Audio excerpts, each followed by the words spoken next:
Banyarwandakazi bantu mwese mukunda itsinda rya Vestine ndetse na Dorcas, ngira ngo mukomeje kubona amakuru ku mbuga nkoranyambaga agaruka cyane kuri Vestine ndetse n'umugabo we nyuma y'ibyo Vestine ubwe yitangarije. Ndagira ngo nkubwire ko muri aka kanya ubu tuvugana famiye ya Idrissa Ouedraogo nayo yamaze kuza muri ibi bintu, muri iki kibazo cya Vestine ndetse na Idrissa.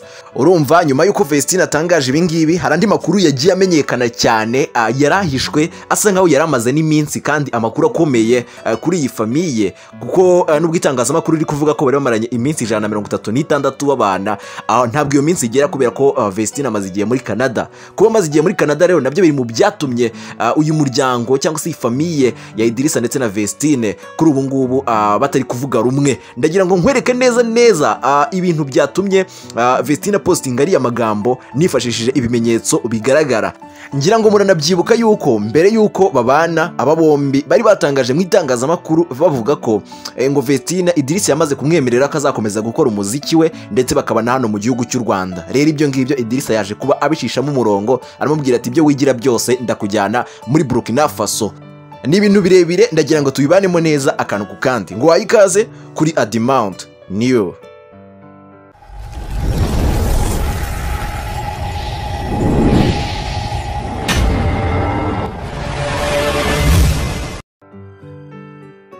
Yes, nyemerera ngo uzuhuze kandi nkwifurize kugubwa neza cyane. Ntabwo ndi butinde muri byinshi, ndashaka kurasa ku ntego kugira ngo ibi bintu tubirangize vuba, kuko ni ibintu byinshi nshaka kugira ngo tugarukeho.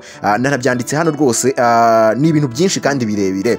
Hari impamvu nyinshi rero ziri gutuma iyi famiye ya Vestine ndetse na Idrissa Ouedraogo kuri uyu munsi batarimo barahuza, batari kumwe nkuko byakagombye, nyine nk'umugore n'umugabo nkuko bakoze ubu kubona bishimye, ariko nyuma yaho gatoya ibintu bikaba ari ibibazo bikomeye. Hari impamvu nyinshi zikomeje rero kugarukaho cyane n'ibinyamakuru bitandukanye, kandi ibinyamakuru biri official, bose bagenda banariza kandi ukabona koko ibi bintu ari ukuri kwa nyako. Ku ikubitiro ndagira mbanze nkubwire ku kijyanye na famiye ya Idrissa Ouedraogo kuri ubu ngubu ntabwo iriyumvisha uburyo Vestine yagiye muri Canada agasiga umugabo we akamara igihe kingana n'ukwezi kose bamaze iminsi mike babanye, ndetse ngo yaba nariyo akaba atari kwambara impeta. Icyo ni icyambere gikomeye kandi ngo gihangayikishije umuryango. Ikibazo ngo cyo kwambara impeta n'uburyo ngo Vestine yagiye agasiga Idrissa mu Rwanda, kandi Idrissa yaremeye kuva muri Burkina Faso akemera kuba mu Rwanda kugira ngo abane na Vestine, hanyuma ngo Vestine nawe agafata umwanzuro wo kuba yamureka. Ibyo ngibyo rero bikaba bituma na famiye ubwayo itarimo iriyumvisha uburyo ngo ubundi ni gute Idrissa yafashe umwanzuro wo kuba yaza kuba mu Rwanda agasiga Burkina Faso, kandi ariwe mugabo yakabaye ari we ufata umugore akamujyana aho ngaho baba. Icyo ni ikibazo gikomeye cyane, kandi Idrissa mbere yuko banabana yari yemereye Vestine ko bazaba mu Rwanda, ndetse bamara kuba mu Rwanda Vestine agakomeza agakora wa muziki we. None Idrissa kuri ubu ngubu ntabwo arimo arabyumva, aravuga ati ibintu birahindutse, mbiciyemo umukato, ngwino numara kuza tugende muri Burkina Faso, hanyuma ibyo ko mu Rwanda tubivemo n'iby'umuziki ubihagarike. Vestine nawe rero akigira ibamba akavuga ati ntabwo biri bukunde, ntabwo ndi bupfe kureka umuziki gutyo gusa ngo ngiye ngo muri ibyo ngibyo kandi twarabisezeranyeho na mbere. Icyo ni ikibazo gihangayikishije cyane kandi giteye inkeke ku rwego rwo hejuru. Indi mpamvu ihari rero kuri Idrissa kuri ubu ngubu ntabwo arimo arizera Irene Murindahabi.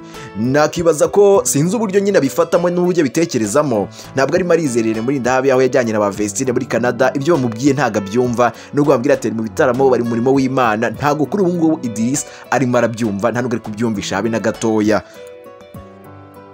Nyuma y'ibyo byose rero ibyo bibazo bikomeje gutesha umutwe Vestine, yahise yandika ariya magambo akomeye arimo n'imvugo igaragaza ko yamaze guhitamo undi cyangwa se yifuza guhitamo undi, kuko yahise akubita bangura niko nabivuga, kuko hasi yahise aravuga ati undi mugabo nzahitamo nzabanza ndebe maze menye famiye ye, menye byose byinshi kuri we, ariko bigaragaza ko uyu nguyu atarazi famiye ye n'uburyo kuri ubu ngubu iyo famiye ye yamaze kurakara cyane.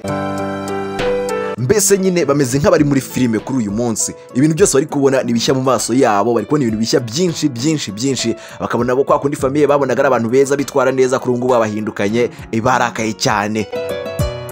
Ikindi kandi nanone nabonye gikomeje kugenda kigarukwaho cyane n'abantu benshi ku mbuga nkoranyambaga barimo baravuga bati Vestine mu by'ukuri ukurikije ibyo yagiye apostinga mu minsi yashize, ngira ngo mwarabibonye ko yapostinze iriya telefone ya iPhone, ni iPhone Pro Max 17. Ntabwo nzi uko bimeze ariko ni izi iPhone zigezweho muri iyi minsi. Mu minsi ishize Vestine aherutse kugira gutya apostinga amagambo agaragaza ko yishimye cyane, ndetse apostinga n'akavideo yerekana iyo iPhone. Ngira ngo mwarabibonye namukoresha imbuga nkoranyambaga zitandukanye, niyo musoma ibinyamakuru bitandukanye, ariko niba utanabibonye nabyo nta kibazo, menya ko byabayeho. Vestine nayo yipostinga iyo telefone ari hariya muri Canada. Hagaragara umuntu umwe rero mubaza uti se iyo telefone yaba ari Idrissa wayikuguriye, n'umugabo wayikuguriye yaragufashije kugira ngo uyigure? Vestine abihakana yivuye inyuma avuga ati reka telefone ninjye wayiguriye. Ikindi kandi nanone tukagaruka ku bijyanye no interviews zigiye zitandukanye twagiye tubonamo Vestine. Iyo Vestine bageraga ku bintu bijyanye n'umugabo we, wabonaga atishimye habe na gatoya. Ngira ngo mwagiye munabibona, hari video zagiye zicicikana hirya no hino ubwo Vestine yabwiraga murumuna we Dorcas amubwira ati ndakwinginze ntuzigere ushaka ukiri mutoya. Ibyo ngibyo wabonaga asa nk'umuntu ugiye kwitamo cyane, ukabona agiye nko gusa nk'urengera. Hari igihe wabonaga nk'Irene ahita mukibura avuga ati ariko se ibintu mwabona mwabivuga kakanya, ugahita ubona nyine asa nk'ubihinduye. Ariko n'ubundi igisohoka kiba cyasohotse, wajya kugira gutya rero byagera hanze. Hari abantu baba bazi kwanaliza, b'abahanga cyane, bafite gutekereza ndetse no kwitegereza umuntu mu maso, agahita amenya neza uyu muntu ibyo avuze bimuri ku mutima. Ngira ngo mwagiye murabibona bakora n'ibiganiro, Dorcas akanarira, bakagaruka ukabona bariza bavuga uburyo ngo yamusize, ngo iryo bintu biri kumuriza. Ahubwo mu bigaragara byo bigaragara neza ko batabaga bishimiye uburyo Vestine yavuye hariya nyine iwabo akajya kubana na Idrissa. Nyine urabona ko batishimiye kuba ari muri ruriya rugo. Mumbabarire tugendane neza akantu ku kandi, kuko ibi ngibi tuvuga ni ibintu byagiye bigaragara, ni ibintu bagiye bitangariza, nta nkuru n'imwe igeze ihimbwa ahangaha. Ngira ngo mwagiye mubibona, haba izo video mwagiye muzibona, nubwo hacaga iminsi akaza akaba yabihakana avuga ati ntabwo ari byo, ngo bya bintu mwafashe ntabwo ari byo, ngo mwabifashe nabi nguko bitari, ariko mu by'ukuri byabaga byatangajwe. Rero nyir'ubwite iyo yivugiye ikintu burya nta nduri ivugira ubusa, niko umunyarwanda yavuze. Uko byagenda kose haba hari ikintu kizabikurikira. Rero njye nabanje no kubyirengagiza, ntabwo nahise za ngo mbivugeho cyangwa mbe nagire nyine commentaire mbishyiraho cyane. Narabyirengagije ndavuga nti buriya koko nkuko baje bakavuga bati ntabwo ari ibyanyabyo, nanjye nahise mvuga nti ubwo koko ntabwo ari ibyanyabyo. Ariko nyuma y'uko Vestine yitangarije ariya magambo, arabisobanura neza cyane, ukabona koko kari ukuri kuzuye neza ko Vestine atabayeho neza muri iyi minsi. Hari n'andi makuru rero, aya makuru yo rwose sinzi. Ngira ngo ubwo bajyaga mu murenge mu kwezi kwa mbere k'uyu mwaka 2025, abantu benshi baribazaga bati Vestine yamenyanye ryari na Idrissa Ouedraogo. Amakuru haravuga neza ko Vestine yamenyanye na Idrissa Ouedraogo mu kwezi kwa 11 2024. Twibukiranye ko Vestine yari asoje kwiga mu kwezi kwa 9, mu kwezi kwa 9 gutyo mu kwa 8 nibwo yaravuye kwiga amashuri yisumbuye, nibwo yari yasoje. Hanyuma rero ngahageze hanze mu kwezi kwa 11 ngahita ahura na Idrissa. Nyuma y'mu kwezi kwa 11 amezi 2 bahita bajya mu murenge. Urumva ko rero Vestine ntabwo yigeze afata umwanya wo kuba yatekereza, ntabwo yigeze afata umwanya wo kuba yareba neza ngo abanze amenye umuntu bahuye ninde. Hakaba ari n'ibikuvugwa ko rero yaba ari pasi yahawe. Iyo pasi rero akaba yarayifashe naho ahubutse cyane, atazi ngo umuntu azahinduka bizagenda bite, batabanje gushishoza neza ngo bamenye se koko uyu muntu ibintu ari kudusezeranya nibyo azakora byanyabyo. Ikindi kibazo rero nanone gihari ni ikibazo abantu barimo baravuga bati nyamara buriya ngo Vestine ngo yari yarapanze umushinga ngo n'abandi bantu. Gusa njye ntabwo ndi kubyemera, ibi bintu ntabwo mbyemera habe na gatoya. Ndimo ndavuga ku ruhande rw'uko nabonye abantu benshi bagenda babigarukaho muri commentaire zitandukanye. Bamwe baravuga bati yaba yaripangiye umushinga, n'abandi bashaka ngo kwirira ibintu by'amafaranga. Ariko ntekereza ko Vestine amafaranga ntabwo ari ikibuze ahangaha rwose. Cyo ntabwo njye nacyemera habe na gatoya. Birashoboka cyane nabyo bibaho, ariko ntabwo ahangaha njye nabiha amahirwe cyane. Abandi bati ngo Vestine ngo muri iminsi ngaratwite. Ngira ngo mwagiye mubibona mu minsi yashize kuri YouTube, mwagiye mubibona abantu benshi babyibazaho bavuga bati Vestine ngaratwite, haza no kuzana n'amagambo y'ibihuha bavuga ngo yarengoye kubise hasi ngo muri Canada. Oya, biriya nabyo barabihakanye bavuga ko atari byo, ariko none ntabwo nabyemeza kuko ntari mpari. Ariko mu by'ukuri tujye turebera ku cyo nyir'ubwite yitangarije, niko kuri kuba guhari. Niyo mpamvu n'ibingibi turi kubigarukaho, nuko ari ba nyir'ubwite byavuyeho. Ariko n'ibyo ngibyo ubwo tubyemere gutyo ko nta kibazo kigeze kiba muri Canada. baravuga bati rero aratwite, ariko nyir'ubwite nawe ntabyo yitangarije, gusa nawe yaba atwite nabyo birashoboka. Iyo uri umugore ugomba gutwita nyine, ugomba kubyara, nabyo birashoboka cyane. Ariko bakavuga bati ngo iriya nda ngo ushobora gusanga atari iya Idrissa Ouedraogo, nacyo ngo cyaba ikibazo ngo gituma ngo kuri ubu ngubu nyine batarimo barumvikana habe na gatoya. Gusa icyo ngicyo nacyo ntabwo ngitindaho, nta nubwo nkitayeho, icyo ntabwo kindeba, ntabwo natwe kitureba tukihorere tukirengagize, ahubwo twirebere amagambo Vestine yapostinze kuri ubu ngubu. Ni iki kintu cyaba cyamuteye kuyapostinga? Nicyo kintu turi kwibazaho kuri uyu munsi. Hanyuma rero tugaza turebera ku byo yagiye agaragaza mu minsi yashize mbere y'uko apostinga aya magambo. Ibi bintu kandi yari yanabivuze interview aheruka gukora, nanone ikiganiro aheruka gukora kuri MI mu minota ya nyuma, ngira ngo nushaka uzagenda ubyumve. Yarabyivugira avuga ati ninsoza ibitaramo mfite muri Canada, hari ibyo nzavuga hano hanze, hari ibyo nzavuga nabitse kuva kera maranye iminsi, ati nshaka kuzashyira hanze. Ngiye nabanje kugira ngo nibyo muri Canada azagarukaho, yenda babafashe nabi, byagenze gute na gute, ngiye nibyo nari natekereje, ndavuga nti nzabitega amatwi nzabyumve. Ariko kuri ubu ngubu ntekereje, mbonye nyuma yuko barangije ibitaramo ku munsi wa mbere, ku wa mbere nyine murabona ko weekend twari tuyivuyemo, hashize iminsi ngahe weekend tuyivuyemo, ibitaramo bisa nk'ibirangiye neza. Hanyuma abapostinze ayo magambo, ni post yashyizeho imara amasaha 2 gusa ahita yisiba.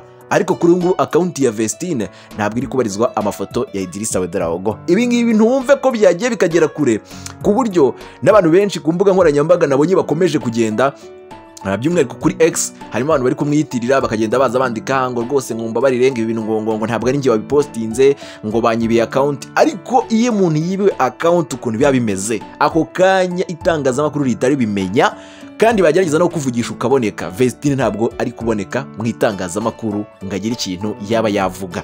Ibi byose ni ugutara inkuru nyine zitandukanye, ariko burya ikintu cyamenyekanye nyine ugomba gutara. Iyo ufite akantu gatoya ku nkuru, ukuri uko ushoboye kugira ngo ubone n'akandi tuntu tukagenda twiteranya, rero ukuri kose kukagenda kujya ahagaragara. Ngarutse rero ku kintu cya pasi, ku bantu bavuga ko yaba yarahawe pasi, ibi byo birashoboka.